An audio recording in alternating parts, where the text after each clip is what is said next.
Before we get started, I'd like to say a few words of support to everyone in Ukraine and to all those affected by the Russian invasion. We have a special thought for all women and girls. Ciarb has condemned the Russian invasion in the strongest terms as a breach of the protective principle of international law. We stand with our Ukrainian and Russian friends who oppose this terrible invasion, which undermines the rule of law.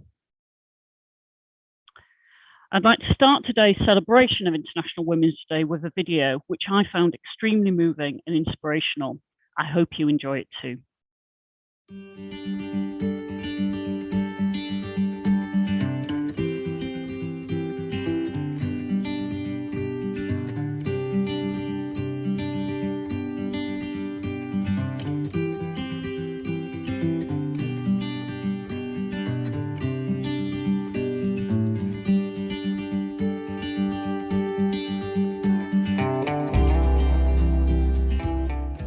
Ciarb's theme for International Women's Day this year is Breaking the Bias. It's genuinely inspiring to hear the views of women from around the world about what this has meant to them in their own careers, what it has taken and still may take to remove the barriers to equality for women in the profession, and what real, active allyship for women looks like. I thought I'd start by telling you a little bit more about my career to date, leading to my appointment as the Director General of Ciarb. I'm a solicitor and a mediator. I have an MBA, and I've been a Chief Executive Officer for around 10 years. I was the CEO of the Law Society of England and Wales, a CEO in the NHS in the National Health Service, and I ran the organisation that indemnifies the NHS called NHS Resolution, which deals with a claims budget of around 1.3 billion per annum and has over 16,000 pieces of ongoing litigation. And I introduced mediation into the NHS. I also ran a large further and higher education college. I spent most of my legal career in-house in the commercial, as the commercial director and legal director of Bupa, which is a large private healthcare provider and insurer. I was also general counsel of the NSPCC, which is a children's protection charity. I spent some time living in Canada. For the first 4 years, I was an outward bound instructor and then a director at Vancouver Coastal Health. But I started my career in private practice as a commercial litigator and used alternative dispute resolution on a regular basis. I left school early and joined the Army, which helped fund my studies. And as an officer of the British Army, I continue to play an active part in the reserve. When I'm not working, I'm cycling, and I broke the world record for the fastest circumnavigation of the globe on a tandem in 2020, just before I returned to the UK prior to lockdown. And I was appointed the Director General of Ciarb in May 2020, and I've been running the organisation since. So why do I mention all this? Well, it's safe to say that in my career, I've come across and continue on occasions to experience gender bias. My experience is that many women are incredibly talented, but don't always reach their full career potential. Sometimes this is a choice which arises because women do not want to spend the time networking, possibly on the golf course or in the bar, or being seen to be in the office longer than anyone else in order to demonstrate their talent. Sometimes it's because women are overlooked, and the less experienced man is appointed because the women are not prepared or indeed able to compete on a level playing field. So how does all this play out in arbitration? The gender gap in commercial arbitration remains an issue, although some progress has been made. A report by the ICCA showed that between 2015 and 2019, the proportion of female arbitrators almost doubled from 12% to 21%. Whilst this is a big increase in a short space of time, it still leaves women comprising little over a fifth of arbitrators appointed to disputes. Clearly, the profession is still not reflecting the makeup of society as a whole. The underlying figures shed more light on what is behind the increase so far and may indicate how further progress can be made. Strikingly, women comprise of 34% of all arbitrators appointed by arbitral institutions in 2019, an indication that conscious efforts to promote gender parity by those organisations are bearing fruit. By contrast, party appointments of female arbitrators only increased from 9% to 14% between 2015 and 2019. whilst co-arbitrator appointments of women more than doubled from 10 to 22%. It seems that institutions have, to a limited extent, delivered on their commitments to improve gender diversity in arbitration, but there's still a lot of scope for further improvement. The figures since 2015 would suggest that the equal representation in arbitration, the RA pledge, has been successful in creating real and tangible change. The ICC report also identified a number of barriers to increasing the number of female arbitrators, including the retention of women in private legal practice, the insufficient proportion of women to senior ranks within business, and lack of opportunities for women to gain relevant experience and reputation amongst the international arbitration community, as well as unconscious bias. So what about diversity in other forms of ADR? The lack of female representation is not only a problem in arbitration. A recent CEDA Foundation report showed that in the UK, only 33% of commercial mediators are women, and that on an average, a commercial mediation panel consisted of 28% of women. There are a similar picture in construction adjudication in the UK. As recently as 3 years ago, figures from the Adjudication Society showed that for adjudicator nominating bodies, female representation was as low as 4%, and even for the best performing institutions was only as high as 20%. So we still have some way to go, and if we are going to increase diversity, we all have our part to play.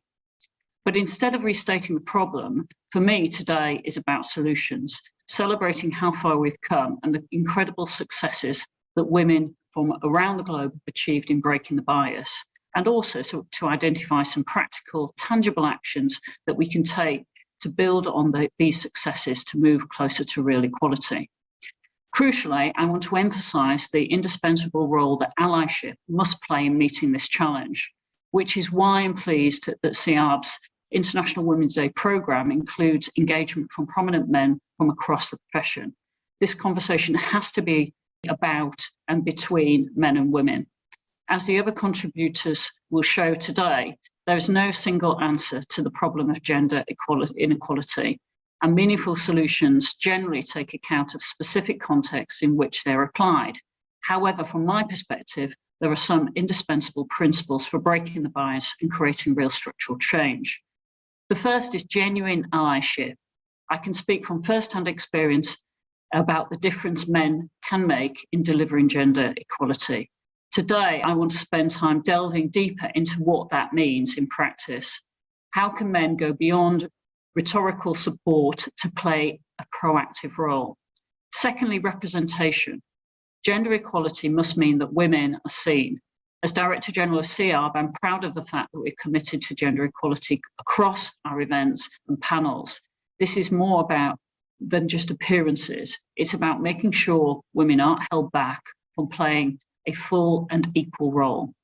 And thirdly, development. We do have individual agency in tackling gender inequality, but women must also be given the tools to overcome structural obstacles to advancement. From my perspective, professional bodies like Ciarb have a crucial role to play in opening opportunities for advancement, from mentoring initiatives to proactively promoting women for new career openings. These are just some of my impressions about the nature of breaking the bias challenge and what it will take to meet it. On International Women's Day, I want to hear directly from you. What do these principles mean for you, and how can they be given practical effect? At Ciarb, we've developed an organisational strategy. Our three strategic aims are to globally promote the constructive resolution of disputes, be an inclusive global thought leader, and develop and support an inclusive global community of diverse dispute resolvers. At the heart of this new strategy is our approach to equality, diversity, and inclusion, which we wish to embed in everything we do, thereby enabling the best to succeed in the ADR profession, irrespective of their background. We're determined to ensure that we actively provide opportunities for underprivileged and underrepresented groups to progress and thrive, and to develop a culture across Ciarb which contributes and promotes EDI in everything we do. As I mentioned earlier, in 2020, I broke the world record with my cycling partner for riding around the world on a tandem bicycle. And I thought I'd share some of the lessons from my ride and from my career today. I'll start with the importance of resilience, which we have all seen over the course of this terrible pandemic, and keeping focus on things that are important, such as being the fastest in the world, or in an organisation such as Ciarb, ensuring that the organisation delivers the best value to its members whilst maintaining and driving professional standards. The importance of teamwork and developing and supporting the people around you, particularly over the course of the pandemic when people are likely to be struggling with their health and well-being. Remember, you're only as good as your team. The importance of diversity, having people with different views and opinions helps strengthen decision-making. Live your values, and if something isn't right, always try and call it out respectfully. It won't always be easy, but you owe this to yourself and to the people around you. Be clear about your goals and go towards them with purpose and resolution. Develop long-term and meaningful relationships with your networks, not just short-term transactions. And if you don't like it, change it or live with it and be satisfied. Life is too short for regrets. Always lead by example. You can't expect people to follow you if you don't. Be yourself. So always be yourself. People will know if you are not being authentic and trying to be something that you are not. I wish you all a fantastic International Women's Day. Thank you.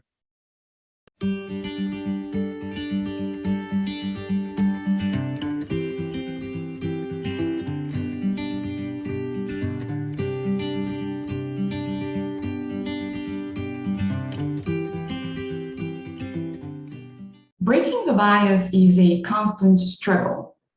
It means you are willing to make an effort every day not to be led on that something is natural and normal when it should not be.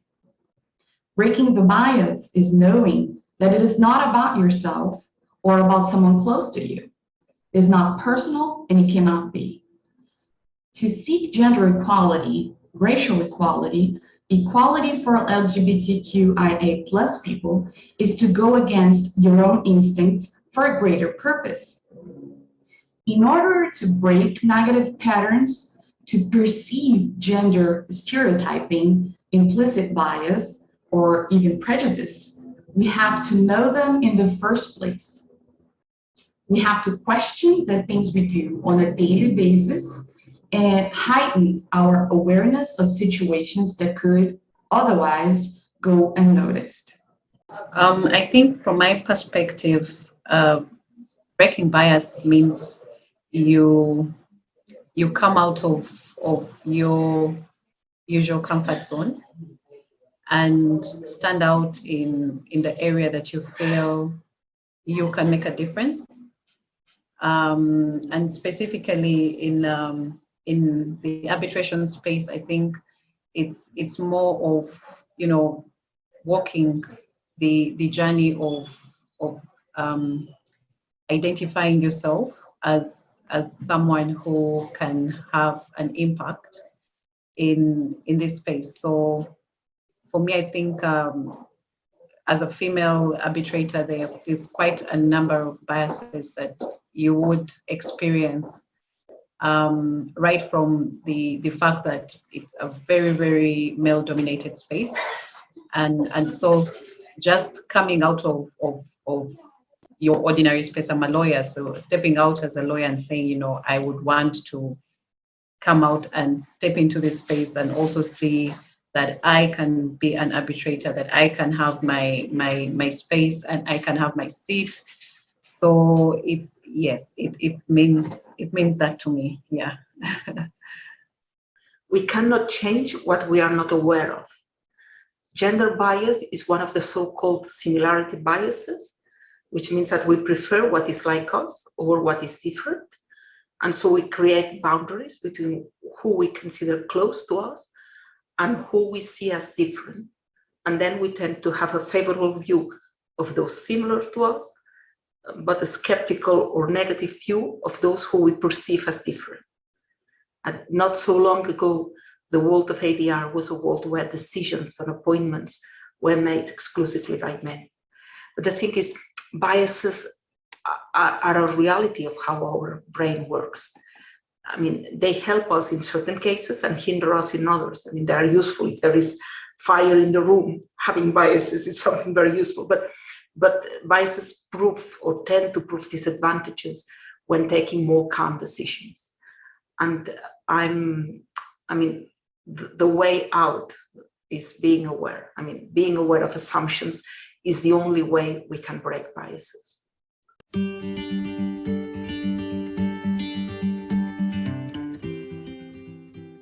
From experience and discussions with my women peers, I have found that often there may not be evident open bias or discrimination, yet women sense that they have or they are not being considered at par with men. Equality means equal opportunities, but women have fewer opportunities than men or are denied opportunities for reasons unrelated to their competency. They have to work doubly hard at a higher standard consistently to prove their mettle, and the tolerable margin of error is much narrower for them. Women cannot make mistakes. Over time, this creates a bunch of women who lose confidence in their abilities, become fearful, and are then perceived as incompetent. We fight for physical security for women, but what about professional and mental security at the workplace too, where a woman spends half of her time in the day and most of her life building her career? So in my experience, it is an uphill task to reset biased attitudes of people towards women without women paying a cost. But it needs to be done for the sanity and vanity of the profession. At the same time, I have seen women suffering bias and extending it to self-doubt, self-criticism, self-destruction, and stigma. Women need to see bias as bias alone, nothing more. Sometimes our HR processes and decision makers in organizations and institutions also tend to avoid dealing with gender-sensitive concerns or put them under the carpet. I thought this would have changed by now, but I know of cases where women lawyers were told that action could not be taken against a male colleague for insensitive conduct unless the woman filed an official complaint. Well, a woman may not want to adopt that route because this information may not be kept confidential. It causes embarrassment to the woman and impacts her career progression, while the male colleague is unscathed because he's not officially reported. So leaders in organizations and people in the ADR community need to become gender sensitive, perceptive of their women colleagues, and support them when they suffer bias. But it will be injustice if I don't mention that today I know so many wonderful men who are, if I can use the word, feminists, and truly encourage their women colleagues to believe in themselves and excel in the profession. I know men who believe in gender equality, equal opportunities, equal pay for equal work, and who say, may the best person get the job, whatever the gender. So my experience in breaking the bias today says that we have a long way to go, but we are living in far better times with sensitive men and stronger women than yesterday to make an effective change. It's not just a bias in terms of being considered for appointment as an ADR practitioner, but it can also be the more particular field of practice where we still see, say, a common acceptance or expectation of women practicing as mediators, particularly in the social services arena, rather than as arbitrators or adjudicators, and particularly in commercial construction matters. If I think my first appointment as an ADR practitioner for a relatively low value, low complexity construction adjudication, so a fairly straightforward case, which is exactly where I should have been starting. But disappointingly, the immediate response from one party was to complain to the appointing authority in that case that my appointment was inappropriate because, and I quote, "What would a woman know about construction?" So that's a fairly extreme case, although regrettably, I don't think it's a complete outlier still. I think since I started this part of my practice, I have been able to build a personal brand and a reputation in the market within which I work, which is commercial and construction, probably through sheer determination. and an unwillingness to quit. But I think it remains an ongoing challenge to break through what are quite well entrenched biases, and biases that people are quite unaware of. I think it's far from hopeless though. It takes time to build credibility, and you do have to fight hard and you do have to persevere. It can be incredibly frustrating at times, but I guess when you have those moments of success along the way, well, I guess they wouldn't be quite as sweet if you didn't have to work hard for them. And we do need to work hard for these appointments. It's not a right to be an arbitrator. It's not a right to be a mediator. It's a real privilege to sit in those positions. Breaking the bias is something, at least from my perspective and what I have tried to do, is something that you do by, first of all, being present. I think that being present is really very important. Just being in the room can break a lot of bias. That has been in my experience. I see that a lot of conversations, tend to be more thoughtful, and people tend to be more considerate when there's just someone very different in the room. And I think that has been the main kind of way that I have been trying to, fight against the bias, is just by being there, just grabbing a seat and being at the table. And I think that's very important. I think what's another important point is that one should not be afraid to actually confront situations and be brave enough to say when they see a bias, to alert that person and say, well, do you think that this is potentially a bias issue that we're looking at? I think that when we see these flags, we shouldn't shy away from trying to highlight them and trying to see, where people are coming from and how we can address these issues. And I'm personally quite a vocal person, so I also, I'm not afraid to speak up when I see something and try to have a dialogue about bias.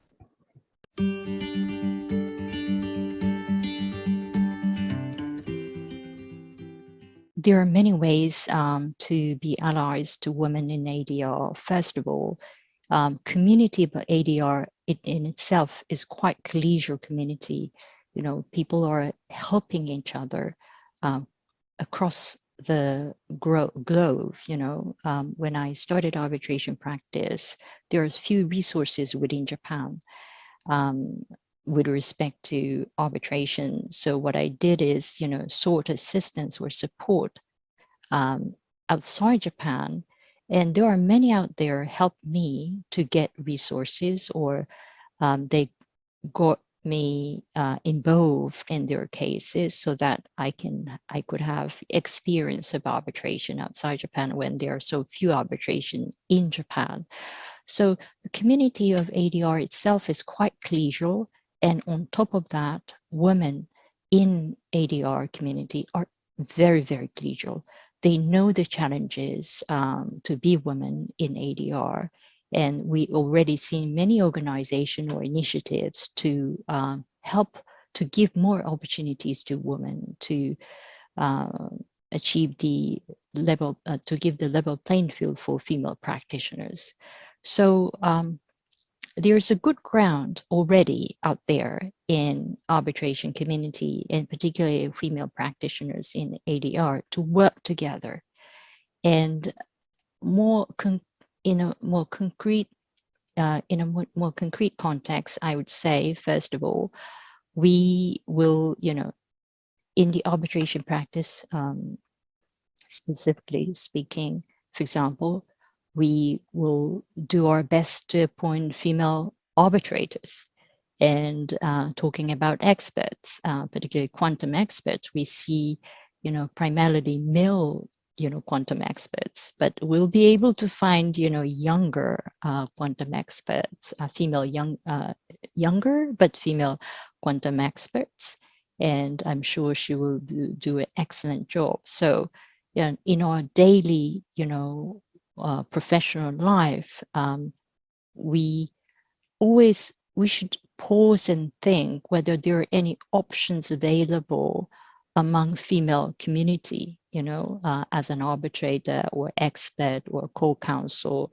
We should do that kind of, exercise every time. And also talking about conferences or writing opportunities, we should pause and think whether there are any, female candidate we can invite. And that kind of, step or additional effort will definitely, as a group promote, female practitioners in the EDL. And we've seen that already. And I'm quite, confident that this trend will continue. The awareness would be a very, very good ally for us as women to find the space and also just get the places to actually practice and do the arbitration. The other ally, of course, we need are the men in the space, the men who have gone before us, who are, more experienced, and if we can all, if they can give more support, and by support I mean to look at it as a cause, and say that they need to engage and encourage and also promote more women to enter the space. For example, in my law firm, I have quite a number of male, colleagues that I work with, and female as well. And, as a woman, in as much as I'm one of the biggest promoters, and I always encourage my teams to have interest in arbitration or ADR, whatever space they can find, they can want to practice. I think even a voice of a man, adding on to that and inspiring and promoting the practice would be, and especially targeting the female practitioners or female lawyers as well. So that would be the second ally for us. Of course, the third ally would be the knowledge. We need a lot of knowledge empowerment. There's quite a number of capacity building that is required, just to be competitive.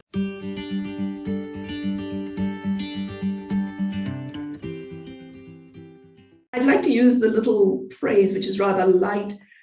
Some are born to greatness, but some have greatness thrust upon them. I think I was in the latter group.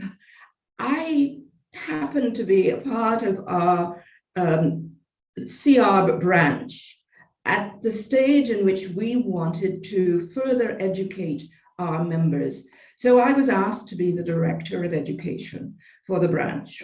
And I found that through my communications with Ciarb London, my insistence on reading further, every course that we offered, before they were offered, I myself began the reading for myself. And I stayed one step ahead of each group that was being trained, so that if we were training a group in international commercial arbitration, I had already received that particular certification. So I myself began to realize that this really was a very fascinating career. And as one gets a little older, one realizes that in addition to being a practitioner in the law, and as I've mentioned, I'm a retired justice, after retiring, there is still life. There is life after the law. And so the life after the law that was thrust upon me, and which I took so easily and very happily, was the life of the practice professionally as an ADR consultant, both in mediation and in arbitration. And as you know, I teach. And so to those who say that they're too old, I say not one bit of it. You need to pursue your particular desire in ADR and learn as much as you can, perfect your profession. That's what I did. I learned everything I could. And I also want to say that it's important to continue to learn. At my age and at one would say, at my stage.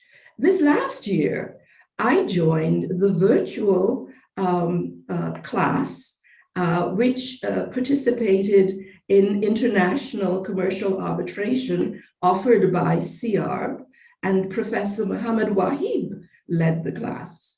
It's an excellent class. I took about 6 weeks. I joined and attended lectures every day in order to keep myself current. So it's a constant learning process. And my experience, which thrust me into ADR as an observer and then a server to help those learn, allowed me to become a practitioner. And to that I say, thank you. Thank you, Ciarb, and thank you to those who have facilitated my learning particularly.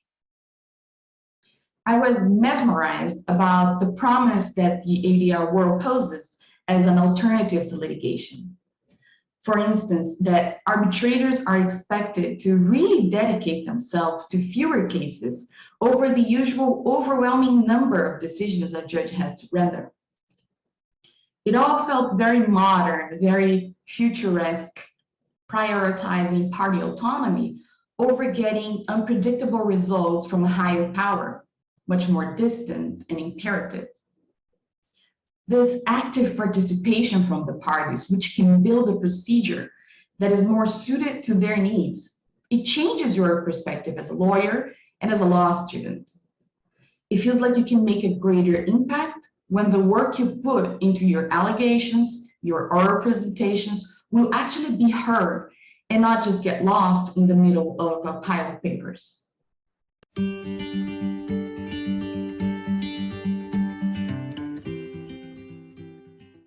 Women in the legal profession in the United States continue to make strides. We are now over half of law students, and even lawyers going into the profession are almost half.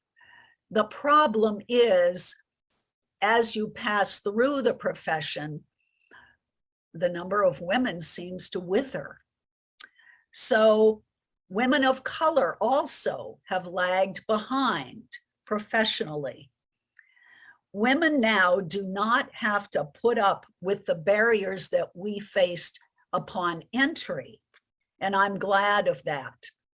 Still, too many women can't make a go of it in law firm life if they have children too. We continue to see these issues, and paid family leave, for example, is something that is very much on the table in lots of law firms.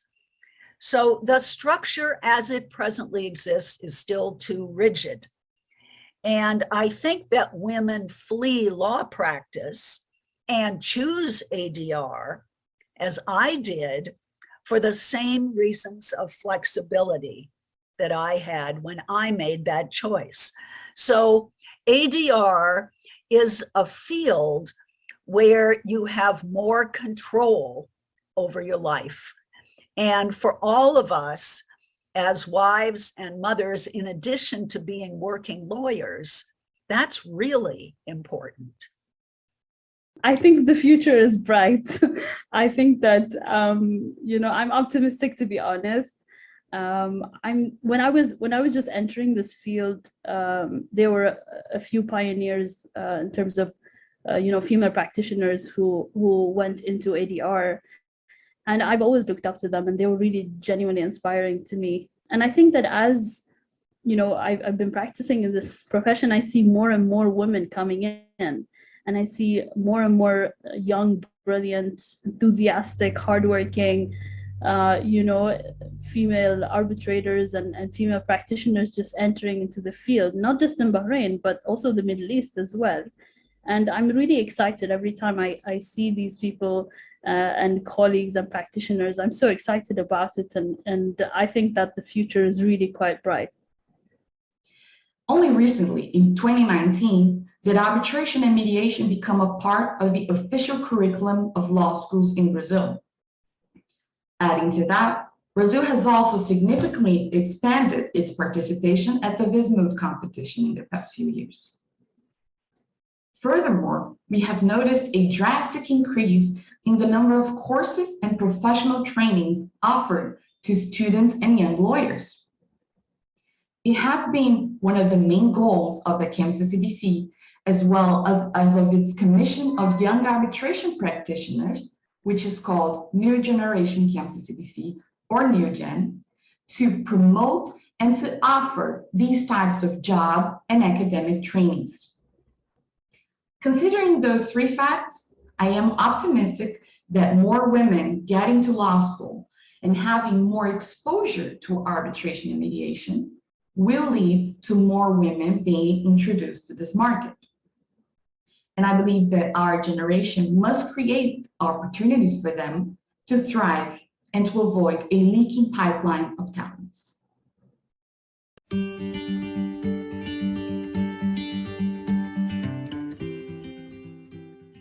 My personal hope for women in ADR is that more women will choose this as a career in dispute resolution and ace emerging commercial areas of law where their expertise in strategic thinking will be greatly required. We will need to remain deeply passionate about our work, constantly hone our advocacy skills, become the best version of ourselves, and have no fear of failure or treading new uncharted territories. I also hope that in a world that is torn in debates and fights over serious causes, women in ADR will add optimism, resilience, and a collaborative attitude to their toolkit as they embark on their journey. All this while obviously maintaining integrity.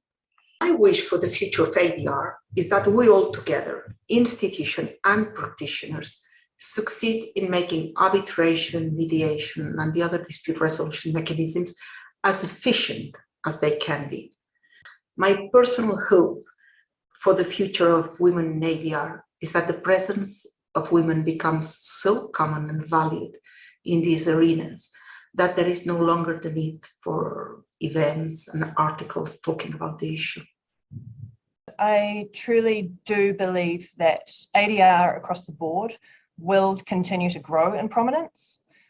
The reality is that particularly now where courts the world over are heavily impacted by the COVID pandemic with significant delays for hearing fixtures, ADR can really step in to help get the resolution of many of those disputes back on track in an efficient and effective manner. I think related to that, we were already adopting new technologies for the delivery of ADR services prior to the pandemic. And I think that was turbocharged due to the pandemic. But with that early experience, I think we were able to transition relatively seamlessly into this new sort of normal of online ADR. For ADR more generally, I hope that we can continue to utilize that technology where appropriate to continue to improve the proportionality of the dispute resolution process for parties. In terms of women in ADR, we need to keep working on that. We do need to keep working toward greater proportionality of representation. This isn't something that will shift overnight, but I do believe we're moving in the right direction. I can only hope that we continue to make good progress toward the recognition of women in the profession as equals. And I think we'll know success when we no longer need to have this conversation, when we no longer need to discuss how we can ensure a woman is included on the shortlist or the proportion of appointments going to women. I think that's the point in time when we can be satisfied that we've really achieved the goal. I really hope that we will see a return to a situation in which ADR is truly consensual. Contracts of adhesion are, in my view, a very flimsy and inadequate support for ADR. I think they're a fiction, and I think they devalue the entire field. And I would say also that ADR, like the rest of the legal field, benefits from the participation of women in so many ways. We need to bring our unique insights and our values to it. I hope that more women will choose it and prosper in it. I hope that we will see more diversity in arbitrator selection. It's not okay that accomplished women and minorities can't get arbitral appointments. And the fact that proceedings are private in arbitration makes it that much more difficult to get the word out about our experience and our talents. So I think that it's important in terms of diversity to ensure that there is not just one path to being an arbitrator in international matters, that there are other ways to get to that position. And I hope that women will choose ADR, and I hope that we will prosper in it. And I hope that the stories of the women in my generation will inspire women behind us to be all that they can be.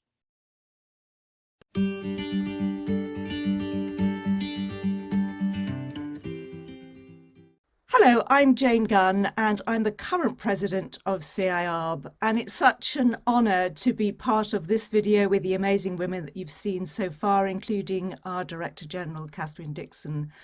All of these women, including myself, have made our way through the legal profession and as dispute resolvers, either mediators, arbitrators or adjudicators, through times where perhaps men were the majority in the legal profession. And we have had to deal with issues of bias, and now we talk about how we're breaking the bias and forming allies with our male colleagues. It takes me back to my training in the law in the 1980s, when definitely I was one of the minority, particularly in the field of commercial property, which I chose to practice in. And I remember particularly going to a meeting with my senior partner, and there are in a boardroom about 10 or 12 men in this meeting, and my partner. And he turned to me and said, "Jane, you run the meeting and I'll make the tea." And I said, "Oh, I run the meeting and you make the tea?" And he said, "Absolutely, yes." And that's exactly what he did. And he sat in the corner and took notes and made the tea for us. But at that time, that was an extraordinary thing to happen. And it stuck with me ever since, in that was a real act of partnership, of collaboration and of trust in a female colleague who might easily have been expected to make the tea herself. It would be remiss of me not to mention that since these videos have been recorded, we've ended up in a situation where we're experiencing a war in Europe, in the Ukraine. And I interviewed last week on one of my podcasts an amazing woman who is also a lawyer, a mediator, and an author like myself. And her name is Ria Nesler. She's at the age of 91, still working, still writing. And Rian's history is that she was outcast from Vienna during the Crystal Night, where the Jews had to leave under cover of darkness, and ended up in Cuba, in the Havana. And her story then is one of trying to understand how we could resolve these disputes between men and women and in our society. And instead of looking at men and women as being in conflict with each other, what Rian has done is to look at what are the underlying traits that are in dispute. Is there a bias between the traits that we have upheld in our commercial lives and those that we have downgraded? Rian looks very much at the aspects of partnership versus domination. And these are traits rather than actual parts of what we are as male or female. And she sees that the domination trait is the one of adversity and aggressiveness, and that the partnership trait is much more the one of collaboration and caring. And Rian's work is looking at how we can bring those two into balance and understand how we have created some of the situations of bias towards male tendencies and traits in our workplaces over the last few centuries.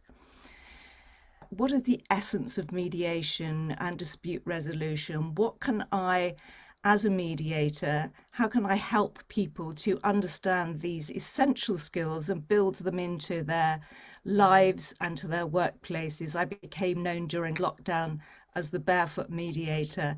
And that to me is what's really important about the work that we all do in this field of dispute resolution, being able to help everybody to integrate those principles into their work, into their life, into their families, and never more so at the time we're in now, which I believe is really a pivotal time in our history. So I thank you all for being part of International Women's Day. I think there's no more important time to celebrate feminine energy, breaking the bias, creating allyship with our male colleagues, and working out how we can promote partnership, collaboration across society. Thank you very much, all of you, for being part of International Women's Day, and thank you to all our women who have taken part in this video.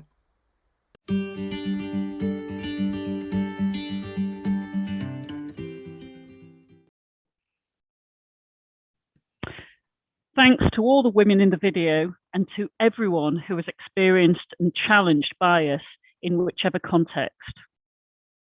We heard in the video about women's direct experience of gender bias, which is a tendency to prefer one gender over another.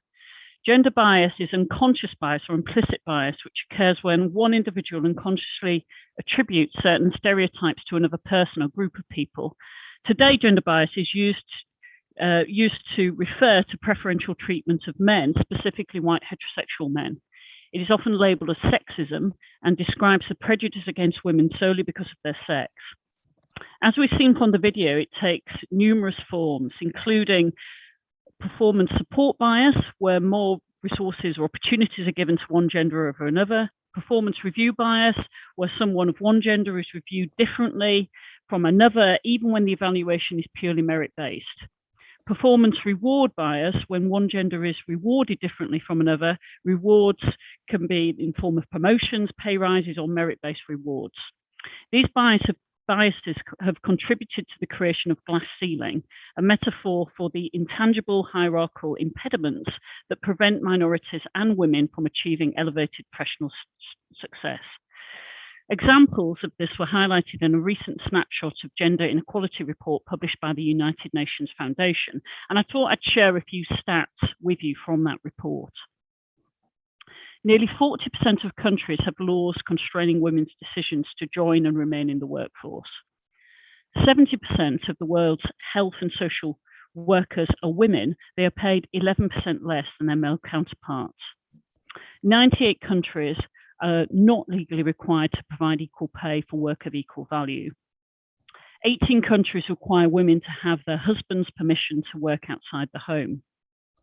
In 50 countries, there is no legal protection against sexual harassment in the workplace. More than 1 billion women do not have access to financial systems. In 38 countries, employers can legally discriminate against pregnant women. Women currently hold only 23 of the top 500 global companies' CEO positions and make up only 16% of board members in those top 500 companies. As of 2020, women hold only 25.5% of the parliament seats around the world. At Ciarb, since 2019, the female membership has increased by 25%, a faster rate of increase than overall growth in membership. Currently, however, we only have 21% of Ciarb members are women, and we're actively looking at ways to increase women membership. Including in 2022, we're looking at ways to promote our business arbitration service, which could benefit all fellows in helping them get appointments, but also particularly be valuable to our female fellows. So we still have a long way to go to break the bias. However, I want this session to focus on solutions and what we can do to support gender equality in ADR. Before I introduce our panelists, I'd like to thank our event sponsor, JAMS. Thank you, JAMS, and our media support partners, the American Bar Association Dispute Resolution Service, the Federal Bar Association, International Mediation Institute, and the Tashkent International Arbitration Center. Thank you all. Now I'll introduce our panelists. Sapna Janhanjani is Queen's Counsel, arbitrator and mediator with over 20 years experience in appearing before courts and tribunals and sitting as an arbitrator. Sapna is currently the International Legal Counsel at the Attorney General's Office, Attorney General's Chambers in Singapore, and continues to accept appointments as an arbitrator and mediator. Ranse Howell is a director of the international operations at JAMS ADR and works between London and Washington, DC. Ranse is an expert in negotiation and dispute resolution consultancy. Ranse is also an adjunct professor of the Strauss Institute and has a PhD from the University of Sussex. Ranse has been involved in various equality, diversity, and inclusion initiatives and continues to look for opportunities to promote and support inclusion in all the ADR processes. Juan Carlos Pinto Escobando from Peru is a Ciarb YMG, so Young Members Group Global Steering Committee member with more than 15 years experience as an arbitrator. And Jane Gunn is the president of the Chartered Institute of Arbitrators and is a mediator. Jane is a former director and board member of the Civil Mediation Council of England and Wales and has also authored 2 books on conflict management, How to Beat Bedlam in the Boardroom and Boredom in the Bedroom, and the Authority Guide to Conflict Resolution. Welcome our panel. I'd like to start by inviting each of our panelists to say a few words as a reaction to the video and in relation to their experience of gender bias. So I'll start with Sapna. Over to you, Sapna. Thank you, Catherine, and thank you so much for inviting me to be part of this panel today. This panel session feels like such a celebration of both the diversity and the global reach of the Chartered Institute, and I think that's very much exemplified in the fantastic video that we just saw. Tons of points resonated, but I will just confine myself to 3. Now, the first is resilience. I actually liked all the tips that you gave. I feel like I want to sort of print them and laminate them and send them to everyone I know. But I think for me, resilience is the tip that really stood out for me. I think it's been a huge factor in my own career. And I think related to the issue of resilience is the point made by Kshama Loya, who we heard from in the video, that we shouldn't take bias personally. And I think part of resilience is not taking things personally and keeping going despite the obstacles in our way. And for me, part of being an ally involves encouraging others, particularly those who you feel need encouragement or are lacking in confidence, to keep going in the face of obstacles. I think we all need cheerleaders, even if we don't know it. The second point that stood out was self-awareness about bias. I found Mercedes' comments very insightful. And there's tons of fascinating research about bias and the fact that it's actually an evolutionary necessity because our brain can't possibly process all the information thrown at it all the time. And so it develops shortcuts to help process information based on assumptions. And essentially, those assumptions are biases. And I agree with Mercedes that we can't do away with biases altogether. But I think that the more candid discussions we can have about bias, especially unconscious bias, the better the future is going to be for gender equality in ADR. The last point that really stood out for me was the discussion by Jane about masculine and feminine traits. I found what Jane said absolutely fascinating, and I did a little bit of my own research about it and found some statistics from Britain which said that women who exhibit masculine personality traits have a 4% higher chance of getting a job and are also likely to be paid 10% more. And I looked a bit more at what are regarded as masculine traits, what are regarded as feminine traits, and noted that traits such as empathy, collaboration and understanding are treated as feminine traits.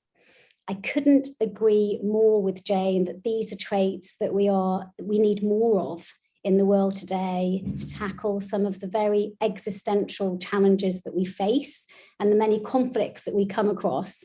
And I think we need to find a way to prioritize these traits and identify them as markers of success. The last thing I'll say is that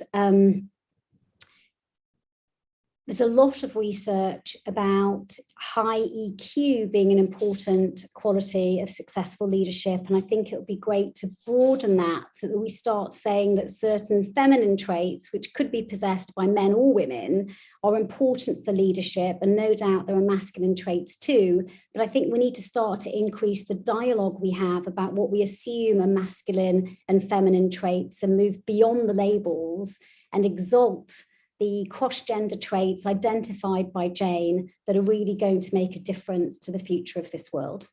So those are my reflections on the video at this stage. Thanks, Sapna. That was really interesting and really insightful. Thank you. Ranse, what are your thoughts? Well, thank you very much, Catherine. And first of all, my thoughts are what a fantastic video and what a fantastic opportunity to see such a diverse an eclectic group of strong, powerful, and also charismatic individuals. Some of my immediate thoughts are, I think you're picking up what Sapna was saying. I think that we have to start to create a new narrative. I think the words hold us back because they're associated potentially with either things of the past, and they don't necessarily always allow us to go forward. So if we want to charge forwards, and we want to celebrate the opportunity that we have, we should create a new narrative, a new dialogue. So therefore, we don't have to constantly keep readdressing or provide an explanation of what we're trying to suggest and how inclusive it could be. Because if we remove those shackles, I think we can create a completely different dialogue and discussion. My second point is the obvious there was an obvious theme throughout the whole discussion of a thing called hegemonic masculinity.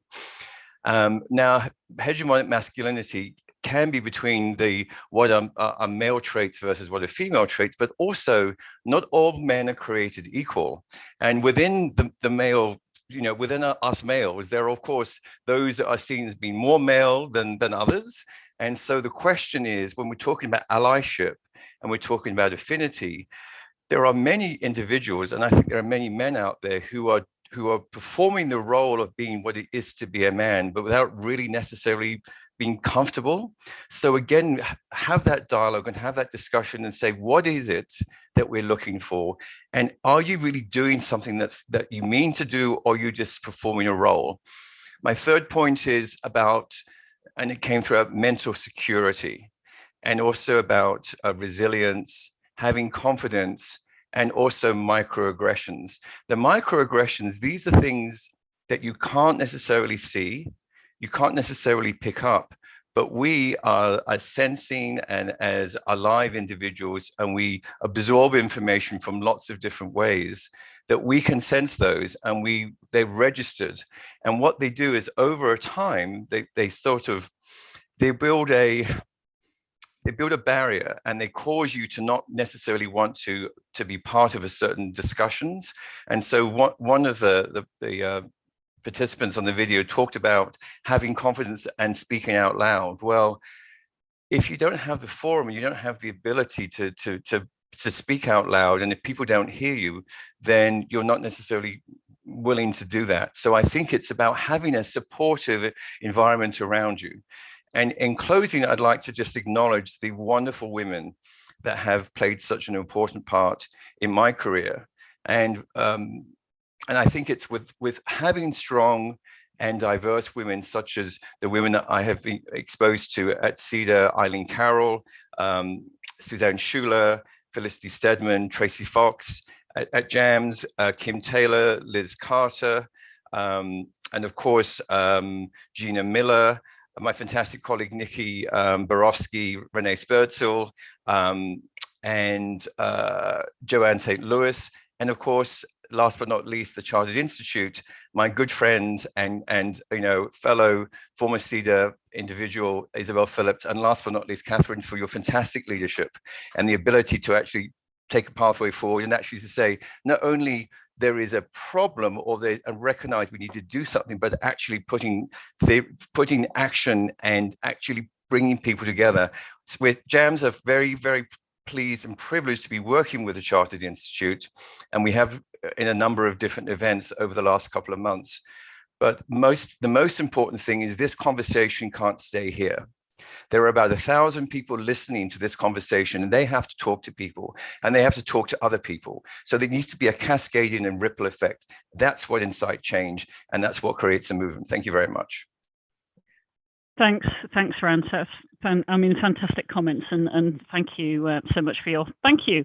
I mean, just what resonated with me though is that sort of removing the shackles, and I think in freeing women, you also free men and enable us to actually be our true, authentic selves, and I think that's really what we all aspire to be. So thank you for those comments. Juan Carlos, what are your thoughts? Well, I'd like to start by thanking the Charter Institute for the invitation. Thank you, Jane and Catherine, for this opportunity. I'm honored to share this panel with you, Sabna and Ranse. Let me congratulate Ciarb for this amazing video and the great reflections that it has left us with. Breaking down biases is nowadays, I believe, a fact.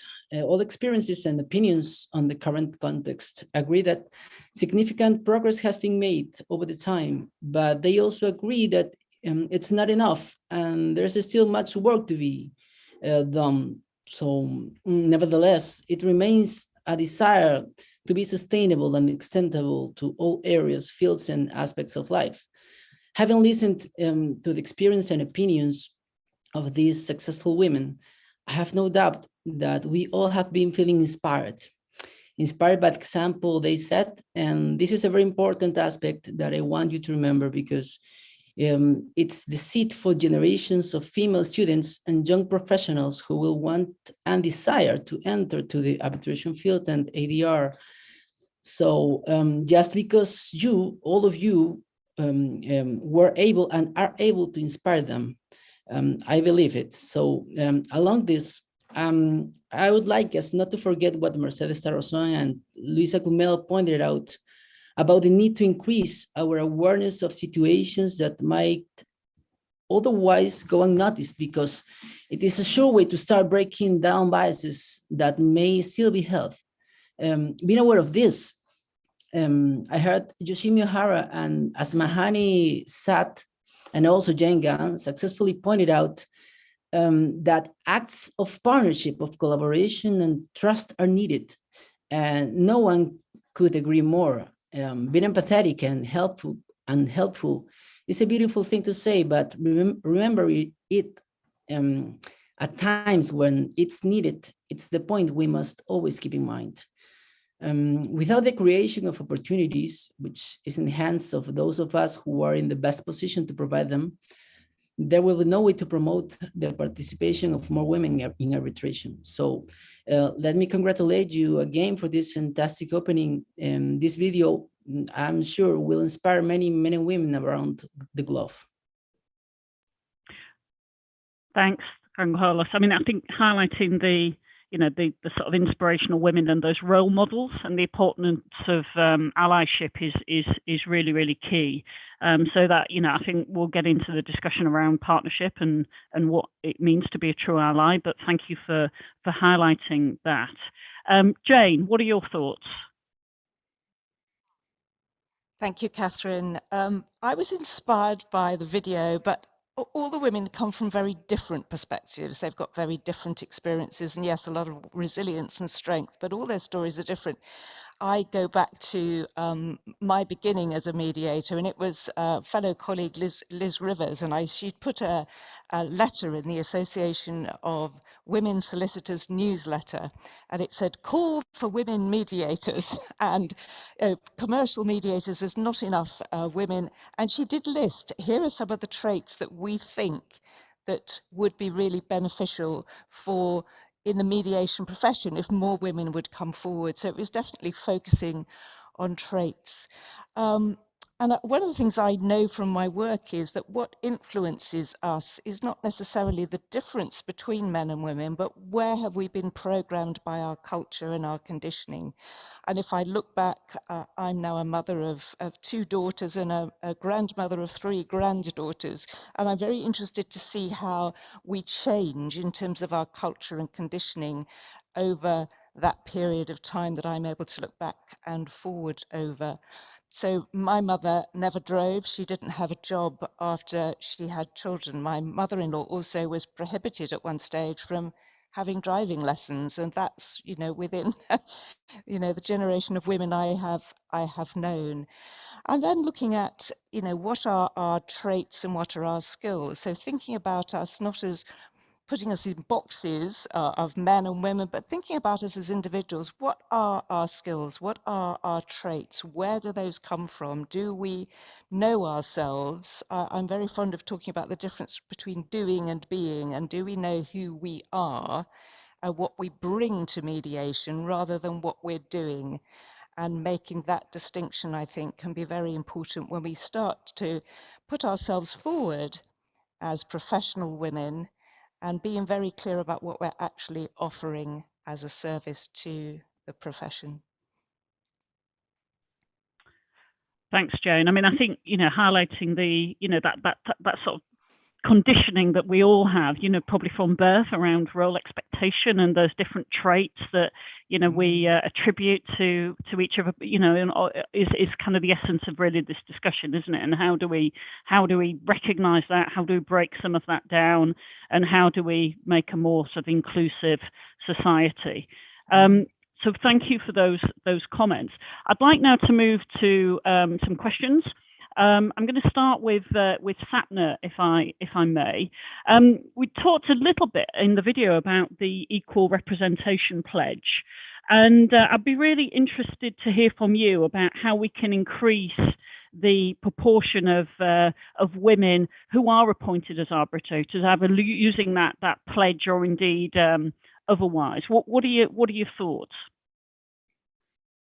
So I think the Equal Representation Pledge was a brilliant initiative, and we've seen from the statistics you cited that it's had a significant impact in increasing the number of female arbitrator appointments.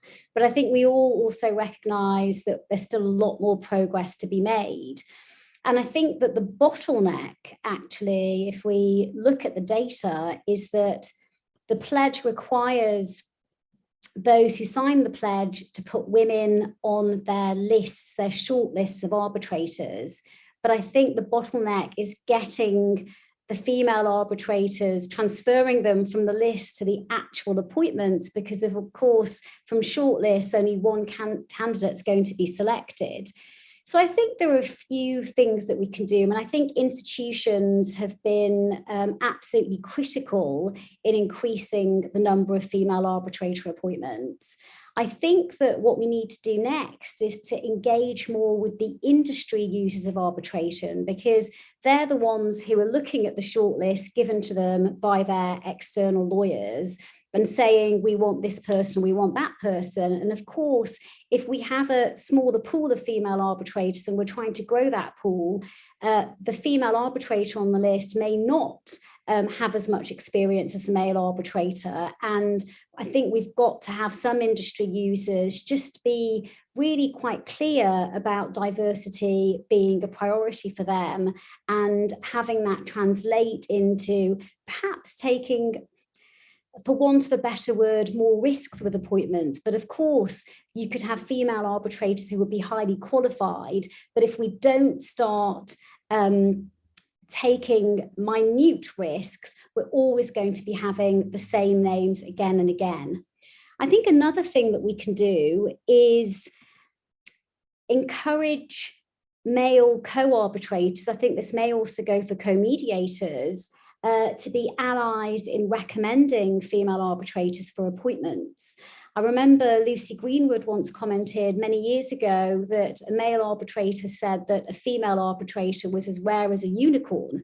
And I think we've moved, we've really advanced from that level of bias and stereotyping. There's actually a great pool, a growing pool of female arbitrators out there. And I noticed on the video the point that actually a career in ADR gives you great control and flexibility over your time. And I think we've seen in the last 5 or 10 years, many women set up practices as arbitrators and mediators. So as we see the number of international disputes proliferate, I think we're going to see more and more of those women getting appointments, but they do need allyship in being put forward for arbitrator appointments. At the end of the day, as you said, Catherine, role modeling is really important. You can't be what you can't see. And I don't think we're going to be able to get rid of the stereotypical unconscious bias of what an arbitrator looks like, which is, I think someone's mentioned pale, male and stale. We've got to get away from that. But one of the ways to get away from that is by role modeling and more visibility of female arbitrators. The last point I'd like to mention is that I learned a couple of years ago about a fantastic training course called the Diversity Toolkit, which was put together by Arbitral Women. And we at the Chartered Institute Singapore branch have been trying to put on this training in the last couple of years, but we've had a lot of challenges in doing so due to COVID. And essentially what the training focuses on is about seeing and understanding unconscious bias in the workplace and in ourselves, and how we can respond to it, and very practical ways to promote diversity and, use your self-awareness biases to really make more progress in diversity and inclusivity in the workplace. I'd love to see more of this type of training. I don't know if it's something that maybe we could work on at the Chartered Institute. I can take this up with you maybe offline, Catherine, but I think that will be a really tangible way to try and start breaking the bias, because I think self-awareness is the first step. Thanks, Sapna. I think a training initiative would be a really great idea, and we can certainly have a look at that. The thing about unconscious bias is that it's unconscious, isn't it? So if you can actually get to a point where you recognize that we all have some of those biases. Inevitably, of course we do, but just sort of understanding that and just having that moment to pause and think about what it means, and I think is key. So let's have that conversation, and let's also just think about that role modeling, which I think you mentioned is really, really critical. So thank you for that. I'd just like to move to Ranse, and just really question about COVID. Obviously with the impact of COVID, we still have it, but what impact has COVID had on the pipeline of female talent, particularly lawyers, arbitrators, mediators, and how can we maintain the opportunity, so we don't COVID doesn't impact on that pipeline, and reduce some of the challenges that perhaps women have experienced during the pandemic, where we know that it's been particularly problematic for many women, at home with children and etc. So what are your thoughts, Ranse, around COVID and how we can keep that momentum going towards appointments for women? Well, fantastic question, Catherine. And it's one where, starting in the summer of 2020, I started to see in some of the journals and management publications that, and in the legal press, there was a real concern. And as Sapna said, there is a kind of almost a rush to leave the profession. And this is because, if you use Cher's title, basically people were turning back time, and so we were moving back to traditional gender roles, and so people were in the home, and yet it was up to the women to juggle their full-time schedule and look after the children and take care of the education part. And I had colleagues who were trying to juggle all of this. And so, yes, we did see this, and we started a series. And I had a conversation with our director of marketing, Michelle Apostolos, and we said, we should actually have a conversation about there is something here. And with one of our panelists, Laura Abrahamson, and also Catherine Dixon from the Chartered Institute, and Amanda Lee from Arbitral Women, we put together some programming about, first of all, recognizing there are also opportunities. We looked at the intersectionality of race and gender.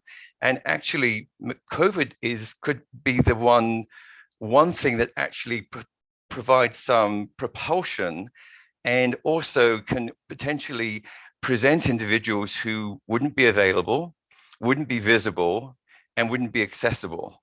And now suddenly, because people were using this medium, this fantastic form for either virtual or hybrid hearings, you no longer have to be concerned. Do you have to fly from Singapore to London, which is a 12-hour flight and takes a lot of time and lots of energy and lots of effort?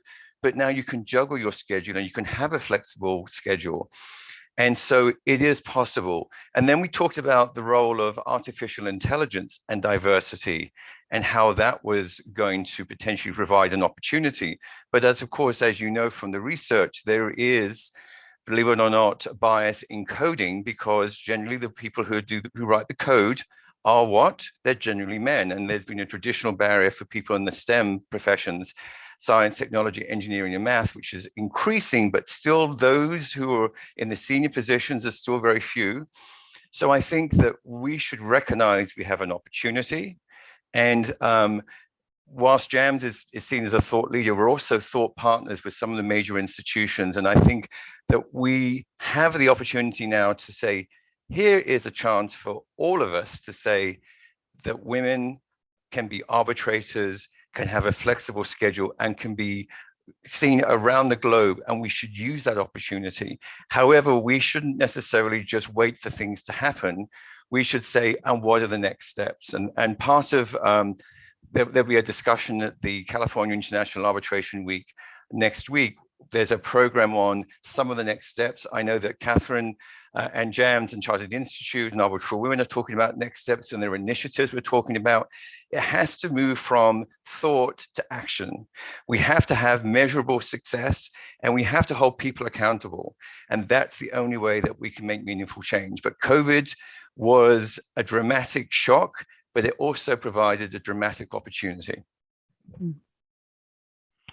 Thanks, Ranse. I think, it's just a question of really sort of identifying those opportunities. And I think flexibility is certainly something that we need to embrace sort of across the profession, and that does obviously play to women. And I think it's also interesting that you touched on, some of those other emerging biases that we're seeing, particularly around algorithms and the impact of that. And, again, sort of challenging some of that stuff, and, thinking about how we can really sort of promote the role of women in ADR. So thank you for your thoughts on that. I'd like to move to Juan Carlos. So Juan Carlos, it'd be really interested to hear your perspective on Latin America, and what more do you think can be done in that region to promote the participation of women in international arbitration?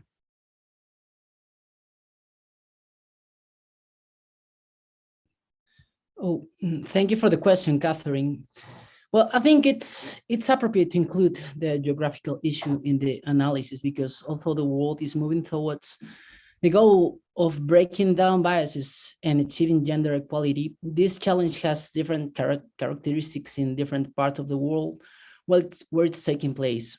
Many countries in the region have arbitral institutions in which the presence of women is around 12%. And although there are female arbitration practitioners in different law firms, such as lawyers, and some of them are in important positions, this is not reflected in the center's arbitrations list and how many appointments women could have. This situation undoubtedly discourages young practitioners and legal professionals who is looking forward to progress in their careers. I have talked with different arbitration centers in the region, and something in common I can say is that women do not apply to the center's list in the same proportion as men. Thus, the likelihood that the percentage of women in residual appointments will not increase if they do not belong to this list. So This is maybe related to what Asmahaney, Saad, and Aysha Abdulla mentioned in the video about the need to be present and seek opportunities without fear of risk. Young practitioners who are building their careers must want to earn the place. And I don't think that they are lack of the desire, but perhaps part of it, I think, depends on them seeing that there is a real chance that they will make it. So the role of women participation in arbitration must be sustainable, and I think it could bring some. I could bring some simple but powerful ideas, taking them from these great stories that you have showed us. This video is inspiring, as I said. So the stories of these great women are inspiring, and as many women around the world, I think a first important aspect that they should continue inspiring women around the globe. I mean, you have to continue showing them that they can go far. And I mean, I wanted to become a arbitrator because I I still admire someone, and I saw it was possible. So, and although I'm still on that path, I believe that in Latin America, women arbitration practitioners need to keep inspired. So mentoring, mandatory arbitration courses and dispute prevention and resolution courses in universities are very important ways for making sustainable what women have been achieving until today.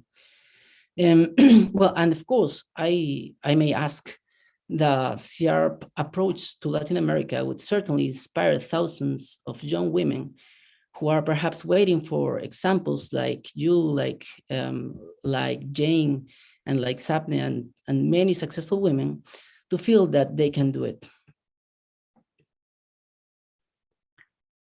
Thanks, Carla. So, you know, that allyship's coming out again, isn't it? That role modeling, hearing those stories, and actually taking the time to listen to what women who've had those experience and kind of learn from that. And so thank you for that. Thank you for saying that you're happy to as an ally to take those stories back, so that those role models can be can be shown to in your region.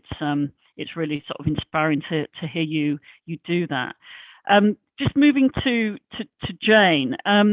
I mean, Jane, thank you obviously for the video, and it's great to have you as president.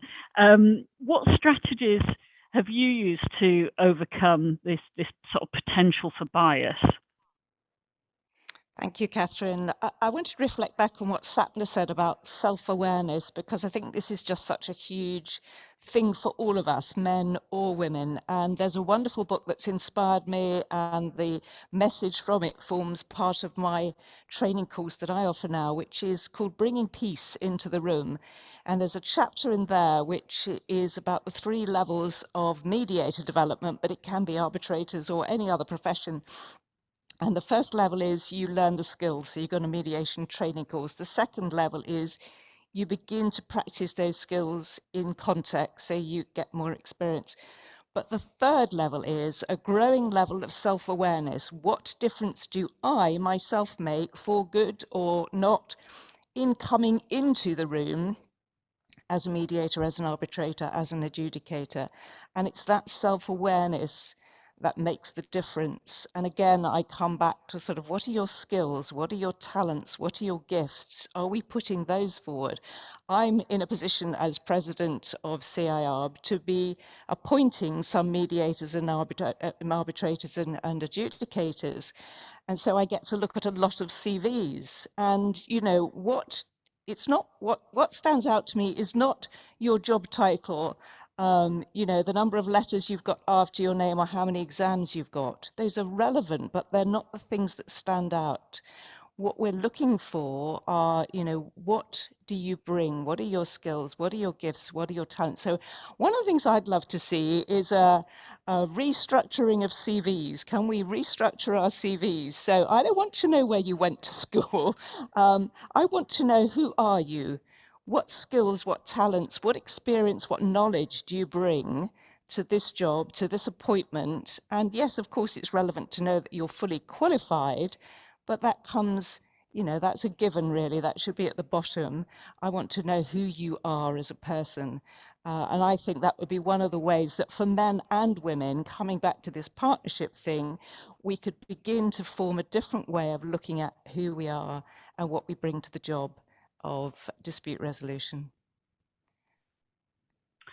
Thanks, Jane. I mean, one of the things that we do know about women, you know, there's lots of statistics on this, that women are much less likely to go for promotions, new job roles than men. You know, they have to feel much more sort of ready than men do. And, you know, so I think that idea of having a different way of looking at CVs and, you know, will be really helpful. And obviously that does play into that self-awareness. So thank you for that insight. There's a question from the floor that I'd just like to put to sort of all of the panel members before we close. I'm conscious of time, and I know that Jane's got a few words to say at the end. But it's really about sort of opportunities, and you know, how do we sort of make opportunities for women in ADR, and the focus of the question is around London, but I think it kind of equally applies around the world. So how do we, you know, what role do we have to play in making those opportunities available for women in ADR? And I know we've touched on it in some of the questions, but maybe Sapna, I see you're raring to go. So what are your thoughts? Well, I think I can answer this question, but I will do so by picking up on what Jane just said and what you said, Catherine, about women perhaps not being so forthcoming about putting themselves forward for promotions. I think that actually what I've seen in my career is in international arbitration and in fact in mediation is that women are more shy, and I'm completely generalizing here, but I've seen a trend of many women being more shy than men in actually asking for opportunities. I think that, you know, even the Chartered Institute, we're a fantastic global network, and there's great leveraging to be done from that network. But I think perhaps one of the things we can do is to encourage everyone in the network, but particularly women who may be more shy about doing so, to not feel so shy about asking for opportunities. When you come across someone who you know sits as an arbitrator, perhaps you'd consider me, let me send you my CV, where Jane, I will emphasize what great people skills I have in sitting as a co-arbitrator, my ability to collaborate, to listen, all of these skills that are so important. Maybe that's one thing we can do. We can start encouraging less shyness for women to actually help themselves and to ask for opportunities. I think that might make a big difference. Thanks, Sapna. So less shyness and ask. Ranse, your thoughts. So my thoughts are a couple of things. First of all, that we have to normalize the opportunities that are available and normalize that there would be potentially one day a panel of 3 women as opposed to 3 men. Be visible, not only visible in opportunities like this, but also reach out and connect to individuals who are not watching today and find channels where you can be heard, recognized, and acknowledged. Lead by example. And really, if you're thinking about as a young professional, you look to what you want to be. And so if you have individuals who could act as mentor or guides, that's really important. And it brings me to my final point. It's not like getting choked up. It's just that it's my final point is the initiatives that we discussed last year, certainly the one that was introduced by the Chartered Institute, JAMS, and Arbitral Women, that they potentially can help to make a difference.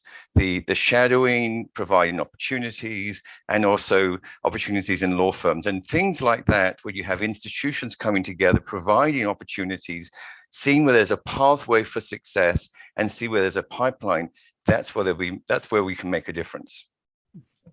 Thanks, Ranse. I mean, I think certainly that leadership by example and, you know, setting the right tone, you know, for the for the institutions that do have that leadership role is absolutely key, and shadowing is something that we're really looking at together, and I'm keen to sort of work with Jams and others on that. Juan Carlos, what are your thoughts? Well, after Sapne and Ranse, I'm short of words, but a little idea could be that, well, we must engage the main allies that already exist as a majority in the legal market, which are men. So, I mean, although in this panel, it's only Ranse and me, but without this, it will be very difficult to achieve the goal to increase women participation. So this idea could be applied to any country around the world, not just in London. So allies are the most important thing in the formula. Thanks, Juan Carlos. I mean, I think that's really come over, hasn't it, on this panel, that it's not just about women, it's not just about men, it's actually about all of us coming together, recognizing our respective strengths and being authentic in terms of who we are, and recognizing all of that talent that that comes from all of us. So the allyship with that is obviously really, really helpful and key. So thank you. And Jane, what do you think?